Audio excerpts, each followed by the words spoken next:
Spain experiences worst summers of fires in decades. More than 400,000 hectares have burned, according to the Copernicus satellite system. 4 firefighters have lost their lives in firefighting efforts, and more than 30,000 people have been evacuated. As the emergency continues, political debate rages in the Senate and in the streets. Let's see more. Data confirms that 2025 is already the most devastating year in 3 decades. Galicia and Castilla and Leon have been the worst affected, and active fires continue in several areas of these regions. The situation has triggered a bitter political debate, with the Popular Party calling the head of civil protection, Virginia Barcones, a pyromaniac. I believe that hope at this time is already in the hearts of all those who are involved, seeing that the weather has given us a break,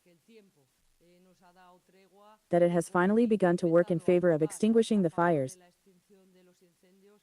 and that we can see the end much closer now. The Minister of the Interior, Fernando Gran Marlaska, has responded to criticism from the right, which seeks to blame the central government, even though forest management and prevention are regional responsibilities.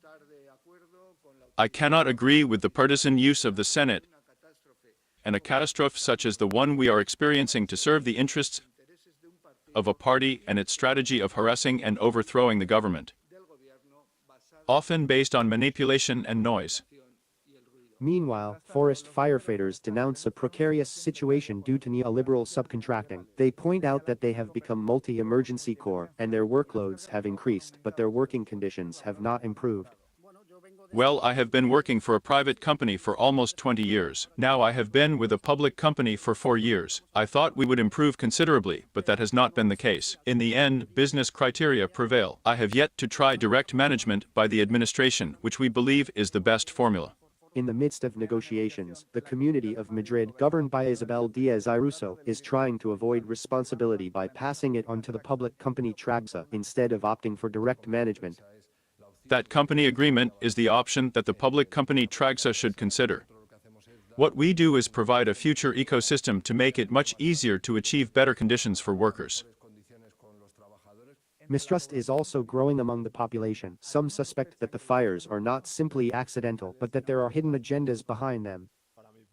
I would say that from my point of view, I don't know if they are caused by someone with power and so on, but I think the fires are provoked.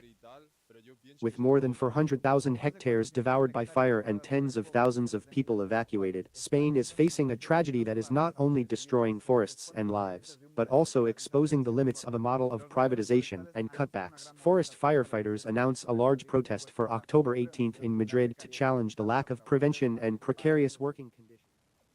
In this context, the Spanish government has terminated the emergency situation in force for several weeks due to the strong fires that claimed the life of 4 people.